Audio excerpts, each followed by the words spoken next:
What's up, everybody? Long time no here. This is Under the Shell podcast number 16. And today, as always, I'm joined by my most honorable co host, Wyatt Stav, and our guest, Eric Fox.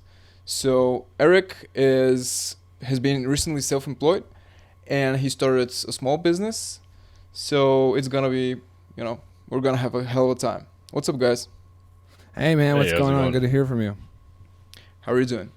I'm doing fantastic, and I cannot wait to get into today's episode. So today's guest is a little bit different from usual. Usually on the show, we're focused on the specifics of content creation. And what's strange about it is we titled the actual show Under the Shell, thinking we'd be talking about mostly drums. Yeah. And that quickly changed into content creation, and that's kind of even morphed itself into more of a podcast kind of to inspire and help people get on their own and start their own sort of pursuits and do what they really want with their life. So that's what inspired me to bring on today's guest, which is I was listening to Eric's story from him a couple days ago on my Discord server, and he has a really cool story about how he started a business, let it go for a little bit, and then COVID sort of forced him back into working for himself. And I thought it was like a really awesome story that we could talk about today. And I thought it was awesome just because I think a lot of people are ending up in a similar situation. So giving listeners the tools they need to be able to enable themselves to create their own steady flows of income is I think something that we're gonna definitely touch on today. And with that said, Eric, I'd love to jump right into it with you. So let's talk about your company, like what it is you actually do, and I guess the early roots. Like where did you start with the idea, and how'd you get it off the ground? Well, first of all, thank you guys for having me on here. But to pretty much get right into it, well, my fiance and I, we pretty much got this thing off the ground early on, and it was just because we saw somebody that made a bracelet, and we're like, they looked cool enough to like we wanted to pursue it and buy one from them, and then they went dark, like we couldn't find their page anymore, and so we knew it was made out of 550 paracord, which is what I use for like 90% of my products. So we were just like cruising through a Hobby Lobby and knew that they sold paracord, snagged a couple colors, and then just kind of learned how to make those bracelets. And was approached by a friend of mine who was actually at the time a three-gun sponsored shooter and traveled the U.S. doing all kinds of tournaments. And he's like, it'd be cool if you could make a rifle sling out of this stuff. And so back to the drawing board, we figured out how to do that. And so it just pretty much came out of we wanted to buy a product from somebody that we couldn't get, so we made it ourselves. And it blew up into now manufacturing custom rifle slings, dog collars, leashes, and it's definitely turned into something a little bit more than it's been because of this year, which ironically, um, with everybody getting laid off, like you said, I was pushed back into this. Like I shut down this business at the end of last year.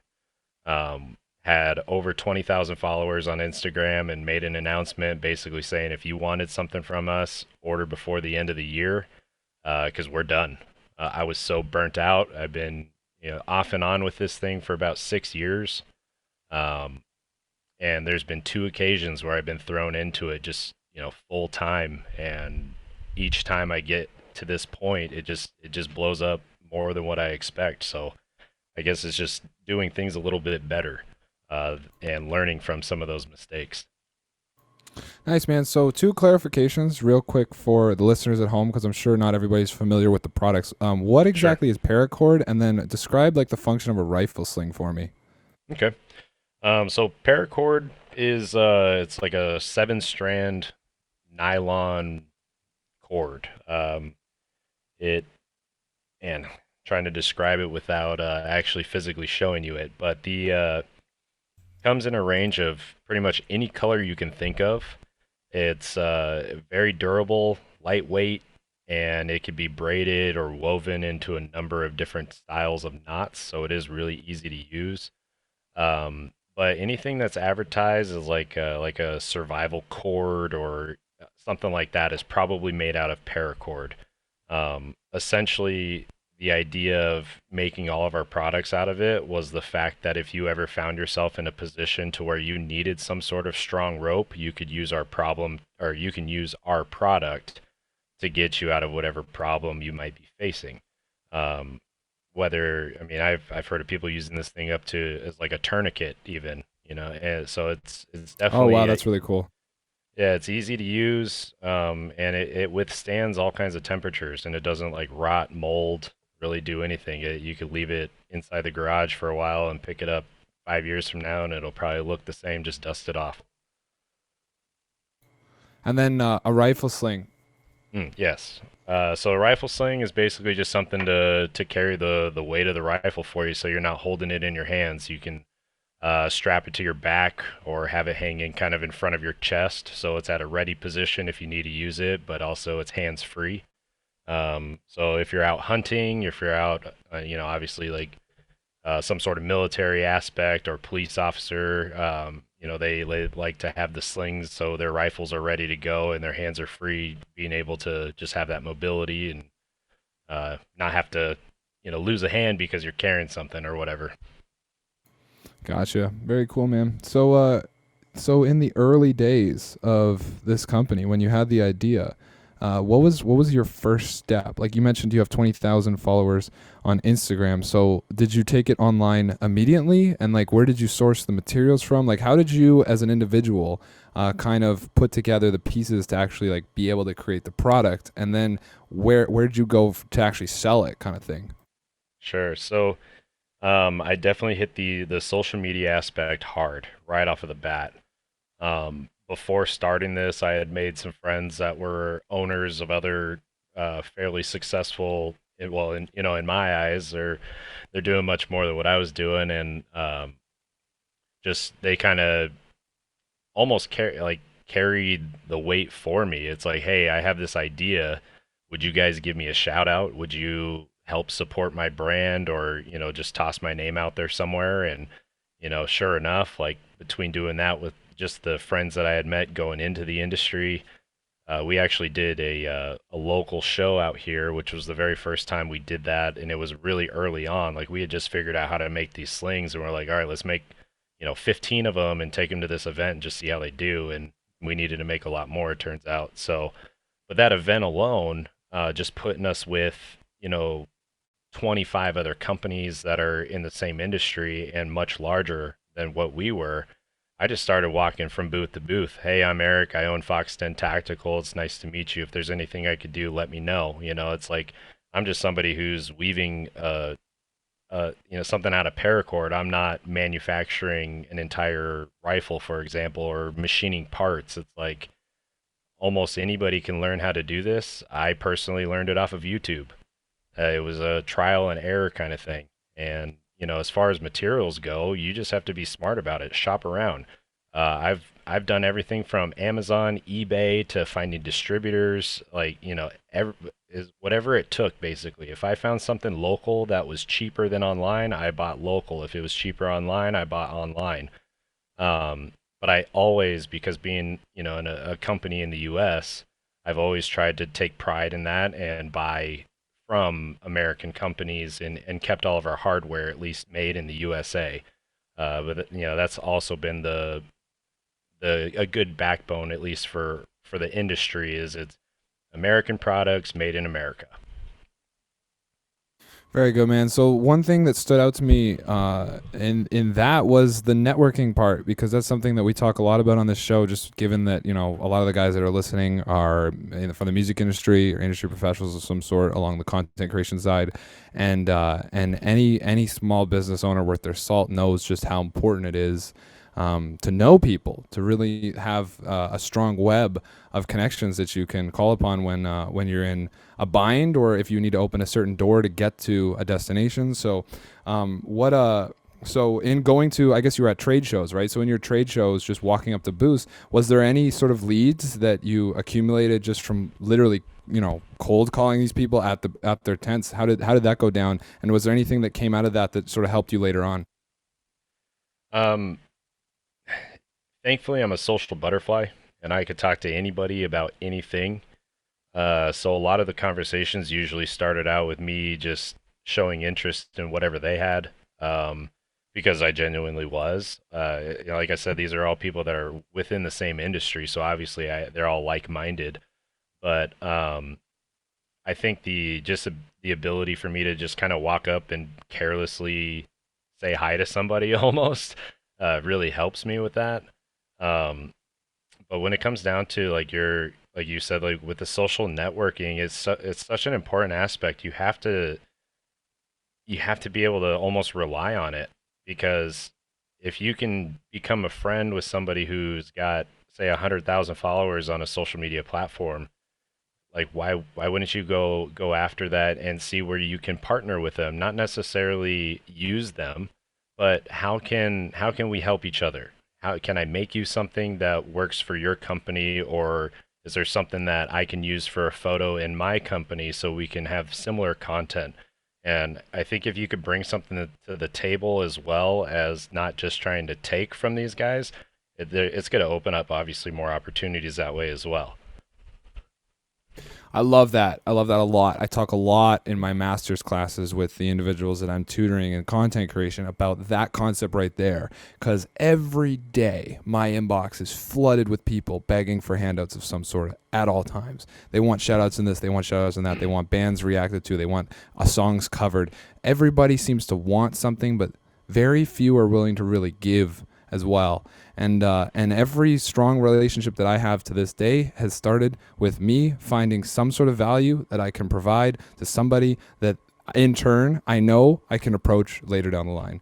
So I think that's super important, is whenever you as a entrepreneur, as a content creator, in your own career, if you're at home and you're thinking to yourself like, hey, so and so I can just reach out to, well, don't ask right away. Make sure you have something prepared that you can offer up. And if you don't have something that you can offer up as value, then go and create something. Get to the point where you know that, okay, I've put in the time into this skill set in whatever way, and that now I can serve someone else with it. And in turn, you'll be served back. And then you'll have that rung sort of checked off the list and can climb up to the next level. So that was super cool to hear. That's a really important.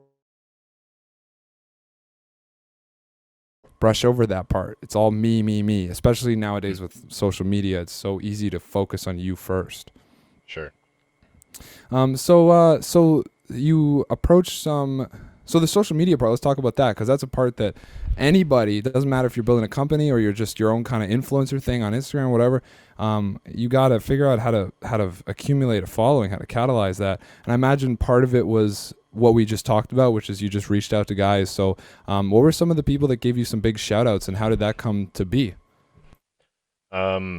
Again, like a lot of these companies, like I gotta throw my buddies out there. They own 1776 United, which is a very popular, just a American, like from the roots type of company, or a very patriotic company anyway. And those guys have been doing something for the last few years, and I just happened to become friends with them because I was a customer of theirs. Had an issue with an order, contacted customer service. One, it was like, just, what, call the office. And then after just talking to the guys, just developing a friendship off of, like I said, a couple little mishaps and just buying some product. But he was willing to kind of help me out in the early processes of getting things rolling, because, like I said, at the time I had no idea what to do.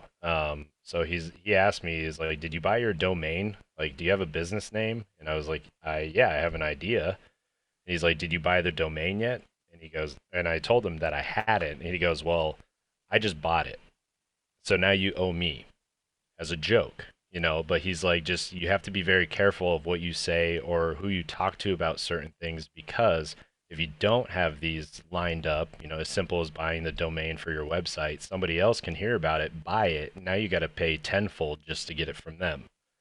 So he really helped me, with kind of overcoming some early on mistakes, I think. But just using his platform, which was already, I think at the time, approaching 100,000 followers, if I'm not mistaken. So, one little shout out from him, and a couple other industry friends with 20,000, 30,000, 50,000 followers. It's like, before you know it, we were already at 1,500 followers, 2,000 followers. And And then we just started doing like giveaways. Hey, would you like to throw in a couple products, or we see you're doing a giveaway with so and so. Can we contribute one of our dog collars, or can we give you a rifle sling for the giveaway? And just having that networking umbrella. Now you have 10 companies that are all actually giving something for free. All you have to do is follow their page, like, subscribe, email, whatever it might be. It's just building those contacts, and you're just involved with other companies that are in this, in it for the same kind of gain. Yeah, exactly. Right on. So, mailing list. Do you have a mailing list, and like, how does that work for you? I do, but again, up until this year, I've really slacked off on getting like email blasts going. I always took this business as more of a hobby than an actual business. Now that it's become all I got and it is a business and I'm running it as it should be, not like it was mismanaged or whatnot before, but just I didn't push it to the potential. So using email blasts and mailing lists and all that just wasn't really on my list of things to do. But since then, I've been taking advantage of it, and we're seeing a pretty good response. It's like the very first email blast that we sent out, I think for like the Black Friday holidays and everything, an instant influx of people on the website, which went from being crickets. Let's be real, you would see 20, 30 people kind of trickle in there because again, we weren't very active. Up until now, I mean, there was at one point over the weekend, I think we had like 300 to 400 people that actually hit the site for just that one day, which for me is huge, considering a normal day now is still right around 100 or 75, and just trying to rebuild the brand and kind of bring back the attention that it had. Right on. The story you told about the domain was really interesting. I have something very, very similar to that, and it's happened to me in the music industry. So I was part of a band called Down and Dirty, and we basically what happened was there was this band that was established out of Russia by this guy named Dennis Stoff, and he created first he created a band, got signed to Sumerian Records, and then it all went to shit eventually. And then he came back into the industry and started a new band, and he built this band called Down and Dirty. That was his second project. And he did the same thing. He got it signed to Sumerian Records. He released a single under Sumerian. He had some hired guns that were kind of like sort of the lineup, but really it was mostly just kind of him, and he had some guys working along with him. And then that all fell apart, but it fell apart because he actually ended up leaving the band, and he joined another band called Ask Alexandria, which I'm sure a lot of the listeners know of. And when Dennis left, You think? yeah, no kidding. And when Dennis left Down and Dirty to go to Asking, he sold the rights to Down and Dirty for $10,000 and I paid for part of it. Me and four other individuals purchased those rights. We paid the $10K together, and split the rights of this new project. And then I spent about a year, almost all of 2016, living and traveling around the United States with these individuals. Living out of recording studio basements, and garages, and wherever we could crash and stay together so that we could continue to write the record that we were planning on releasing. And at one point we were living in Florida, and I remember I was doing a lot. I've always had like a pretty strong entrepreneurial business mindset, and I was kind of the guy in the band who was thinking about things like domains and setting up a website and social media and all that kind of stuff. So I was kind of building all that out while we were working in the studio. And I got to the point where I was going on GoDaddy.com, and I was like, all right, well, now it's time to register a domain so I can give us some emails. I wanted, Wyatt at downanddirty.com or whatever. And I typed in the fucking domain, and to my surprise, there's somebody trying to auction it back to us for $50,000, because nobody up until this point thought, hey, maybe I should actually proclaim this. But they released under a independent record, but one of the larger record labels in the United States, in this genre, of course, despite being independent. But they released on Sumerian, and no one along the lines, nobody at management, nobody at the label thought, hey, maybe we should buy the domain name. So here's some punk out of, I don't know, some Scandinavian country, I think, who was trying to auction this name off for 50 grand. So there's a lesson right there. That's the first thing you got to go and get, is once you actually get the name and once you get everything established, if you don't know who you are, ain't no one's going to be able to find you in any way. So go buy that domain ASAP. So I thought it was funny that your friend tried to play with you on that front, because that exact thing happened to me. And then we had to go with a different domain. We literally went with, I think we changed it to listen, or we put a word in front of it because we couldn't get the actual domain or something like that. But yeah. Wow, yeah, that's wild. Because I know. I mean, it's true. It happens, and unfortunately it's a dog eat dog world for the most part, which it's sad that it's that way. But I mean, at the same time, though, you got to hustle and you got to do your thing.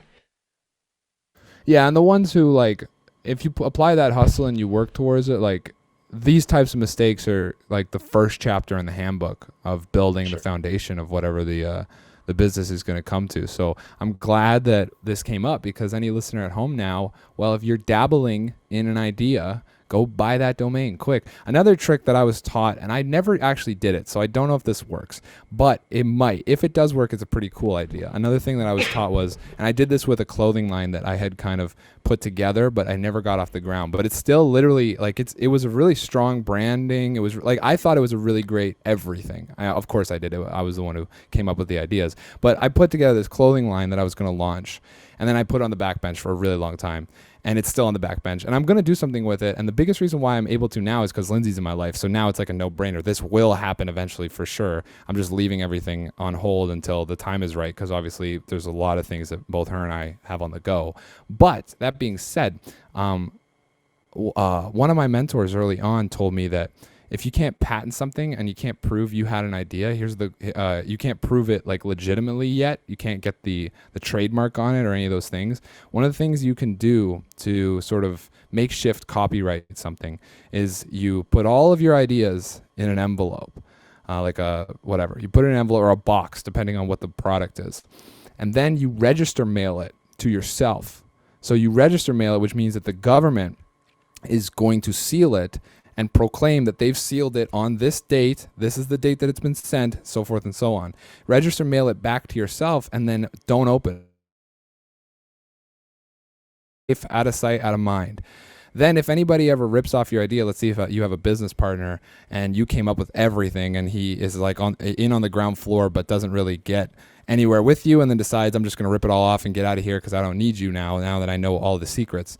You can take him to court, and in court open up the registered envelope that was clearly sealed way before this guy, you have proof, of course, way before this guy went live with his stuff. There it all is, sealed, sent to yourself, and it's kind of like a makeshift copyright. Now, I don't know if that would actually work legally if it held up, but I've heard that, and then I Googled it and I read online, and some people said it works, some people said it didn't, so I don't know. But just just that story itself is enough, I think, for a lot of people to go like, just to hold that essence that we're talking about, which is plan ahead, get things written down, get things on paper, get things secured.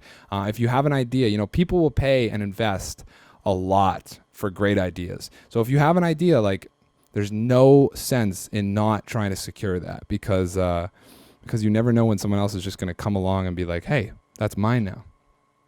Yeah, absolutely. Actually, Jess and I did that with another idea too.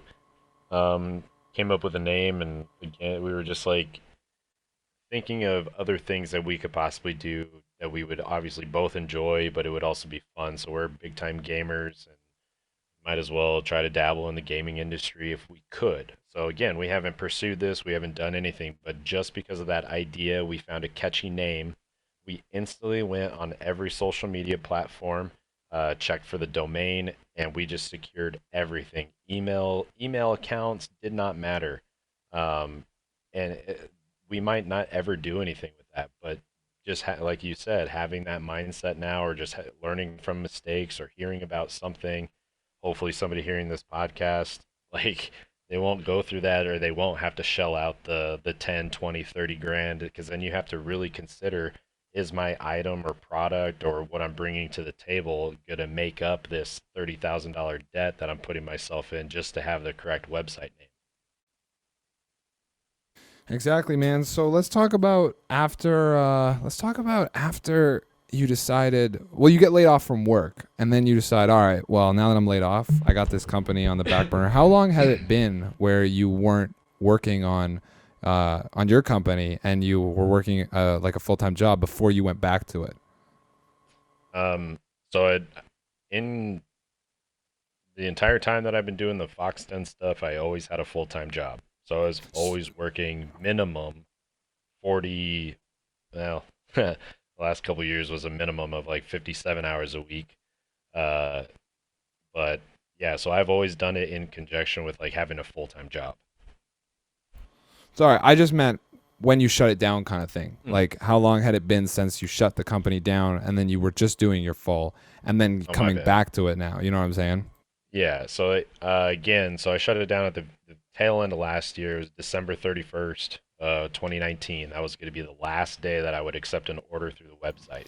Oh, that's not that long ago. Yeah, so it wasn't, but again, at that time, I was so burnt out. I had almost ran it into the ground. I wasn't doing anything on social media, but it was just burnt out completely. And so I got laid off it was late April. Like I made it through the whole first wave of like shutdowns and everything else out here anyways. Um and then yeah, just kind of sporadically got laid off and was like, well, I got to do something because I was like at first I was like, you know what? I'm in the same boat as everybody else. Like they're paying everybody so much for unemployment. I was like, let's see where this goes. Like, hopefully they call me back and I don't have to do this for too long. That was on a Friday. So I got laid off Friday. So I had the weekend off as normal. I got to about Tuesday of that next week and I was losing my mind. I said, I need to freaking do something. So kind of had just a wild hair that day and I posted on Facebook, just the personal Facebook, and I said, hey, I'm thinking about possibly doing a small run of some dog collars or leashes or whatever you guys would want. Is there anybody interested? And like between family, friends, like obviously kind of had a bunch of people pick me up, just got laid off, but you just having that support from like friends and family and other, just other people sharing it and whatnot. I'm like, all right, let's fire it back up. And then again, took it pretty casual, was just trying to see where it went, and then all of a sudden I started getting my dealer orders back and I just like hit the ground running and haven't looked back. Gotcha. That was gonna be my next question is how did it go in getting it back up? So it was literally just a post and people seemed to respond to it and then off to the races you went? Pretty much. Like all the way to the point where I did get my job back and I quit after 9 days. Nice. That's sick. There you go. So Sounds good. right?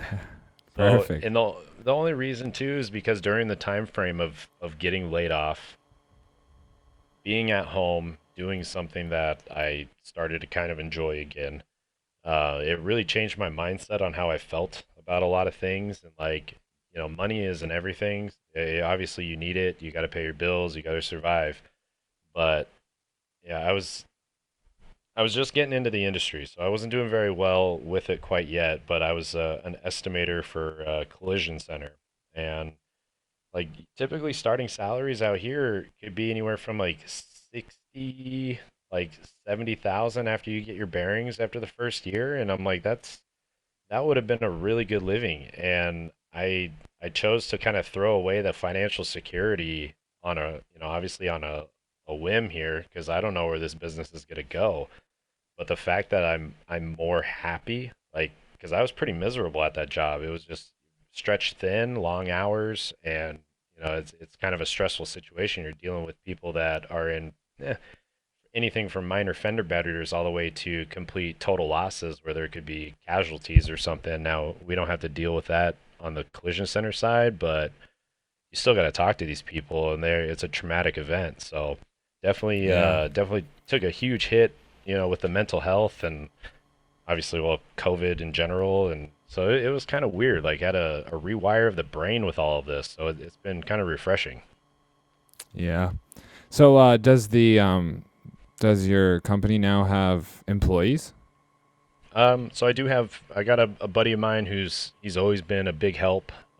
He helps me with probably about 90% of my manufacturing, so he's the only employee I got at the moment. But we're turning the corner here into the new year with some potential for some really big dealers to get on board, and if that's the case, like I'm just already kind of playing with the idea of like I might need to start looking for either a small little unit that I can get to put material into, or have a couple people show up to work out of. I'm not quite sure, but and we got to obviously seal the deal on some of these dealers, but things are moving in the right direction. That's super exciting, man. Are you 100% online right now, or are you in any brick and mortar locations?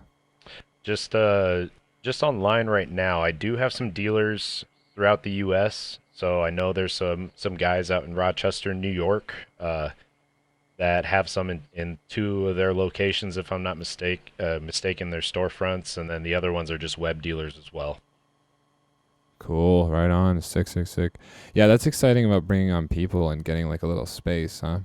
I feel like too, like it's probably gonna be a little, it's probably gonna be a relief just moving everything to do with the business out of the home space, because I can imagine it can be difficult to kind of manage just living in a space and then also running a company out of that.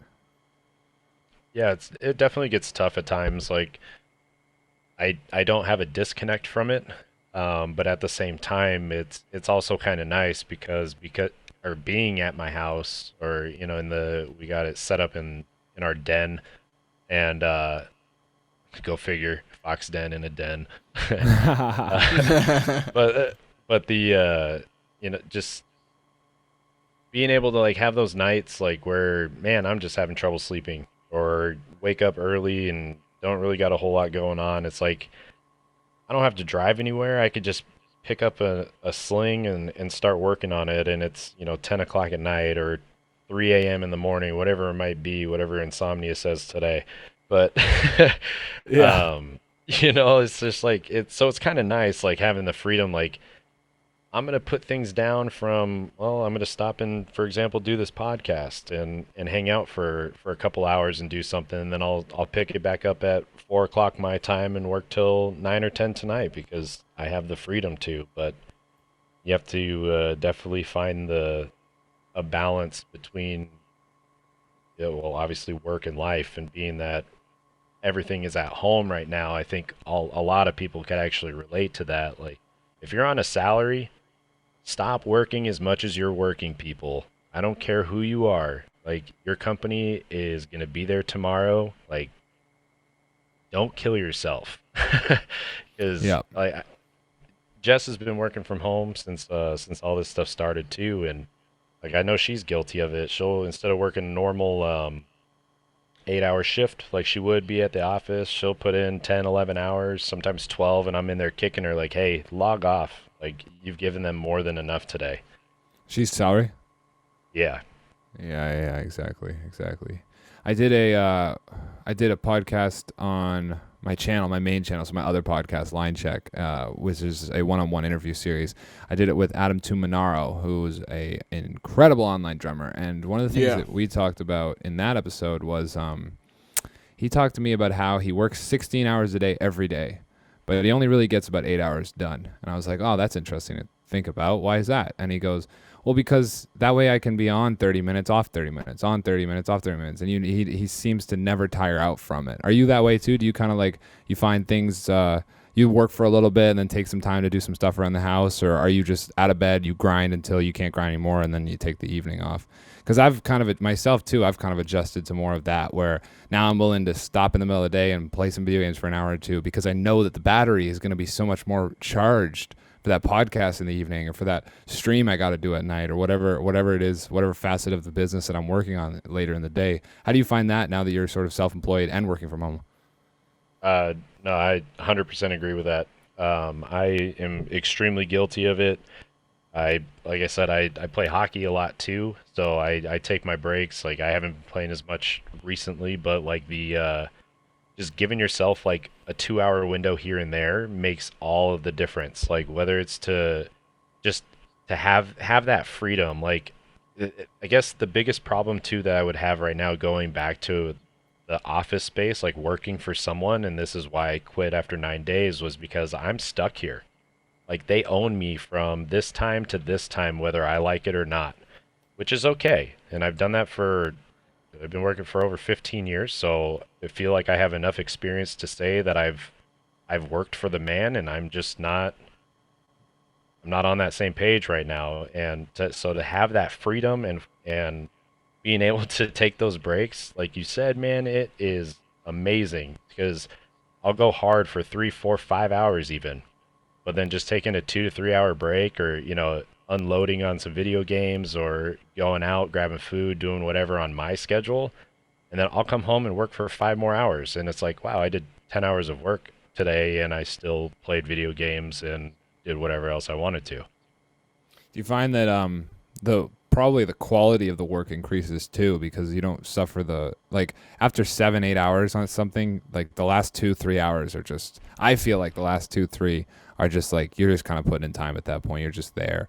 But like you probably agree with this based on what you just said. But yeah, I feel like the quality really does improve as well, because like it's like the short bursts just allow for like more intense focus, and it allows for higher outcome, but just at a what would be the word? I guess like a more rearranged schedule almost, or if that makes sense.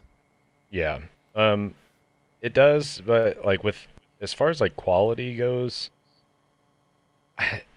I'm really anal with the way that like there's a specific pattern that we use for all of our product, and if you do it with the same amount of tension, it works just fine. And if it doesn't, I will remake it. But like you said, um there's only so much of these, or only so many of these that I can make in a day, because again, they're handmade. So my fingers, hands, everything else gets so fatigued to the point where it's like I just physically can't make them anymore. So being able to take the 2 to 3 hour break and like go do something else and kind of just rest, that makes all the difference, and I will have a much more productive day that way. Do you have plans for introducing like new products to the, because you have three main ones now, right? You have the rifle slings, the dog collars, and leashes, you said? Those are the three? Yeah, those are the three primary. We do again bracelets, and there's some apparel and things like that on there, but of course we're always open. Like I at the time, like I'm kind of not second guessing the name using Fox Den Tactical, but almost like tactical, like it's such a broad word. I could really incorporate anything. If I wanted to go the firearms industry route, I could start manufacturing firearms parts. It would fit the name. So that was kind of why I chose it at that time, and with the intentions of dabbling into that market. But I don't want to just do the cookie cutter business. No offense to those guys out there that do it, but there's a lot of web stores that sell the same thing.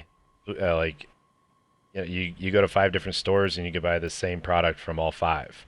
So I want to be a little bit different. So if I do anything, it's going to be 100% like manufactured by us or designed by us.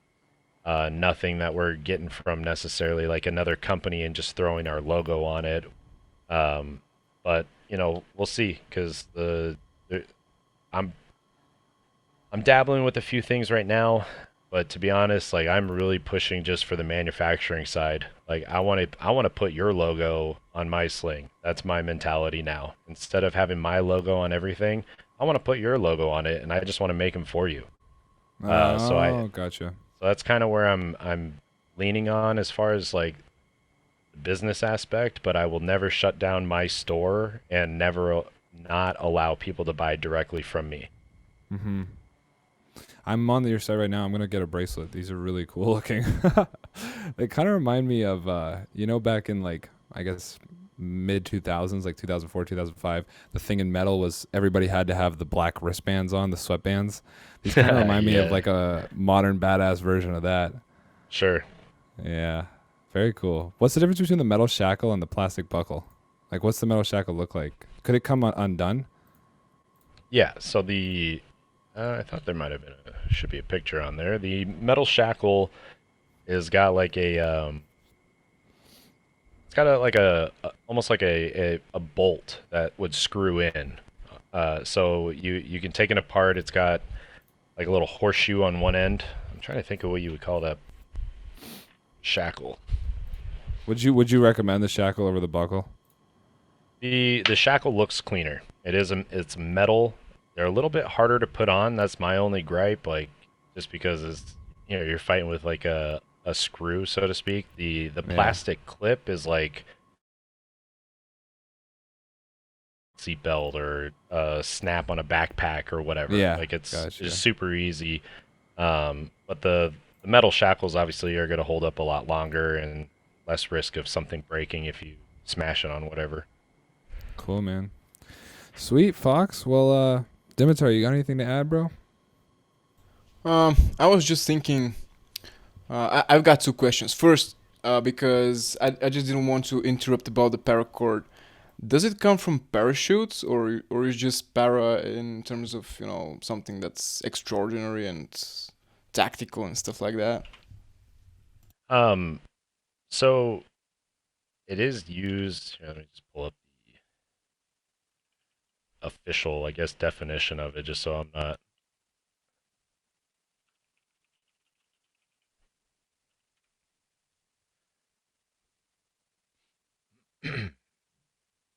I'm sorry, I kind of But lost you there.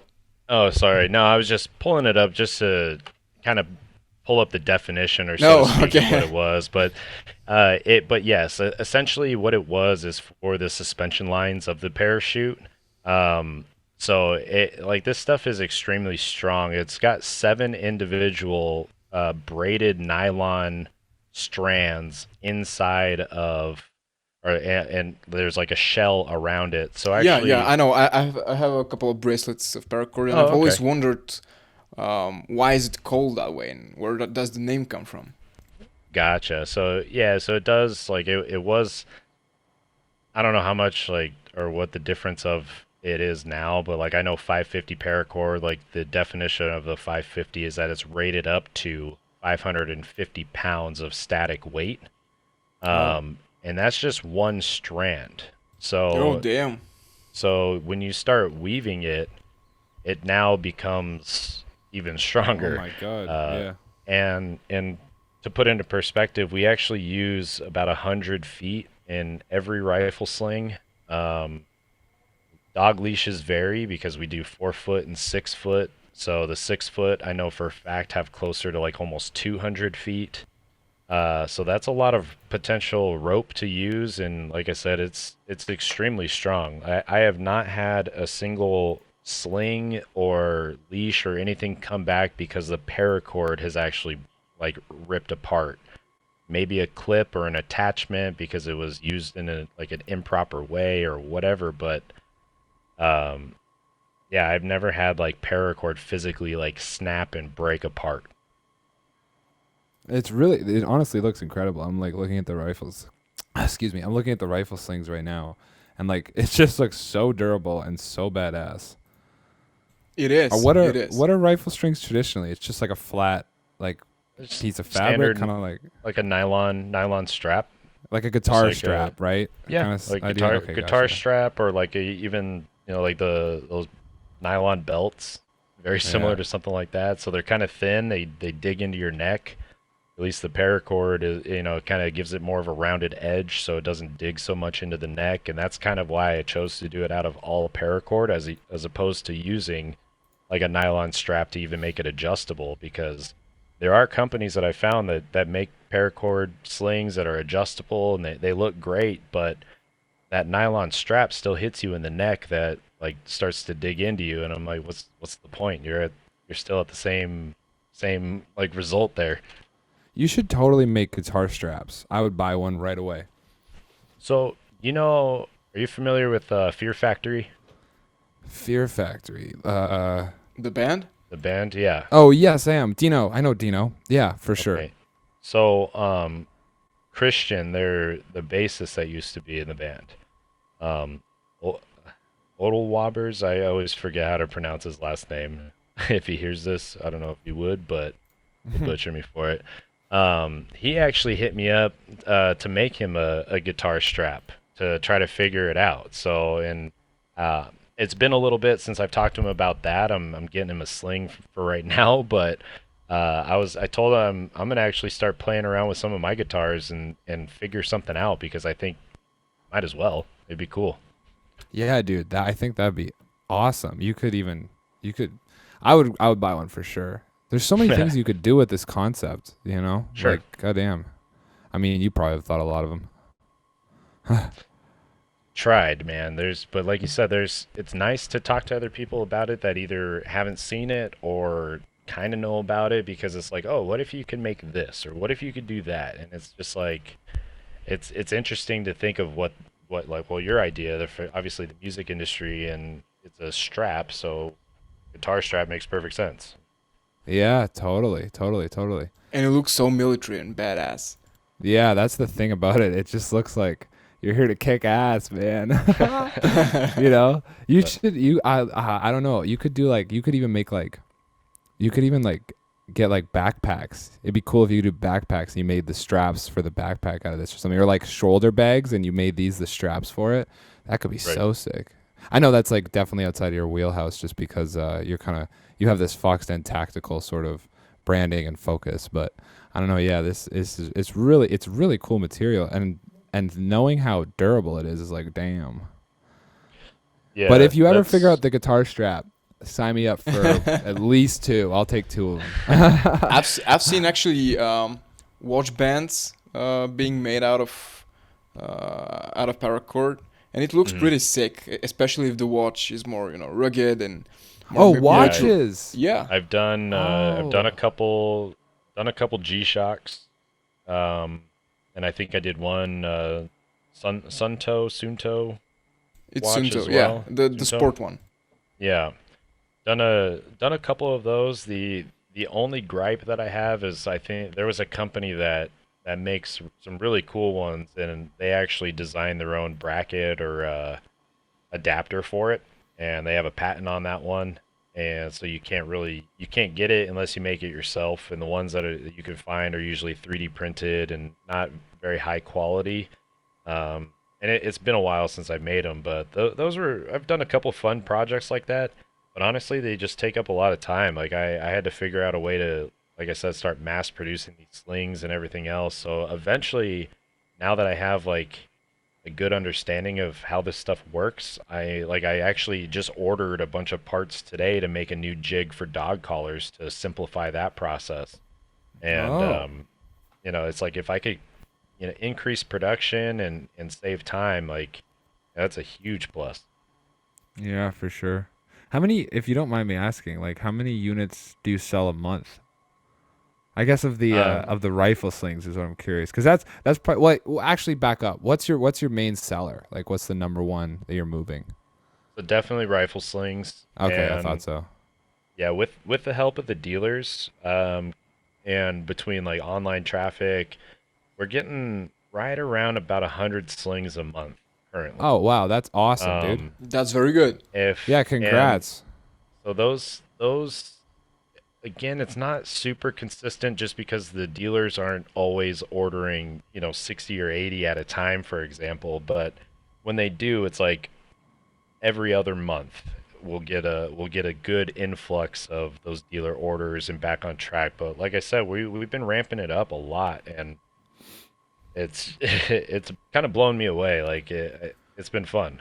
The thing I like the most about the product is I work very closely with a couple companies in the industry, of course, and usually microphones, stuff like that, hardware for drums, stuff like that. And one of the companies that I'm closely partnered with is Earthworks Audio, and Earthworks has a couple of the same principles as you guys, and that's the only reason why I like to align myself so close with them. Their microphones, they will last for life. You'll buy that mic and it will never break, but you're going to pay a little bit more. You're going to pay almost double in some cases. But they built the company on the idea of it's all American made. They have a factory in Maine, all American source parts and everything that goes into it's American based, like you have in yours. And then on top of it, like we live in this culture today of, it's almost gotten to the point where companies are incentivized to create products that will break in a timely manner so that they can resell that product to the consumer. It's like the curse. Exactly, right? And there's so many things that are like that are all around us that are just like, we know when we buy them, this is made to break. We're going to have to upgrade this eventually. Like this won't be here in 20 years. There's no way, right? And my dad goes all back in my day, all the time. He's like, I used to buy a fridge and it lasts 25 years. And it's like, now I get 5 years out of one. I'm replacing it.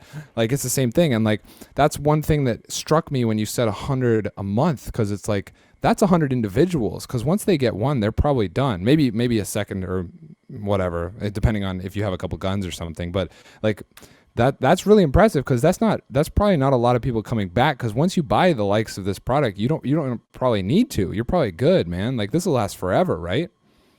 Yeah, honestly, like unless you like use and abuse it, like the clips are obviously going to be the weakest point when it comes to the potential like weight aspect and what it can withstand. And I could tell the difference of somebody just using it for a rifle or a dog or something and it breaks. Like that won't happen. But you try to pull a car with it, I'm gonna know because of like it just, like there are certain things that like the clips that, or yeah, and and the unfortunate, like if you're out there running and gunning and training and you're diving on the ground and doing whatever, like who's to say that you won't break a clip or you won't scratch it up to the point where you're like, I should probably get a new one. Like at the end of the day, like it is a product that will wear and tear, but it's gonna wear and tear at a very slow pace. Like it's not just gonna crumble after, like you said, a year or so of having it or 5 years. Like yeah, I stand by these things. If anything is wrong with a sling, I strongly encourage people to email me, send me pictures. I'll either remake it, I'll fix the issue that they're currently having with the one that they have. I'm very flexible with that, and like I said, it's because I stand by it. I have two German Shepherds at home, one of them being 105 pounds, so it's like I have the dog that Big boy. I can trust with my leashes. It's like, hey, let's go out there and see what these things can do. And I got actually a new leash that I'm currently working on that once it's said and done, it's going to be a little pricey. Like, don't get me wrong. But I'm going to go after, like the law enforcement agencies and, things like that, just because of the dynamics of it and being a quick release clip and the capabilities that it'll have, and obviously the durability. So we'll see. That would be such a huge leap for you, man. Yeah. I was literally just about to say you should totally, like, I see the multi-point sling is like $80. You should do like a 150 price mark and just really upgrade the hell out of the clip, and then charge like more for it. Because if that's the part that's breaking, like if you could get a material that gets, I mean, obviously the Paracord's going to outlast anything, right? Because like what you said as far as, so, but if you could get something even like what doubles the weight capacity kind of thing, or the tension capacity, however you measure that for the clip, and then just charge more, that'd be pretty cool. It's such a cool concept and product. I'm really like, obviously we've been talking on Discord, we hang out, we play games together. I've seen you even making these things, but I never really like stopped and looked at them. Like I'm looking at them now and I'm like, God damn, man, this is so cool. Oh, what's this? This premium dog lead. This looks like a different type of clip. So that's actually the clip that I would be using on this new leash as well. So that's it's a frog clip. It was designed by a company called Kong.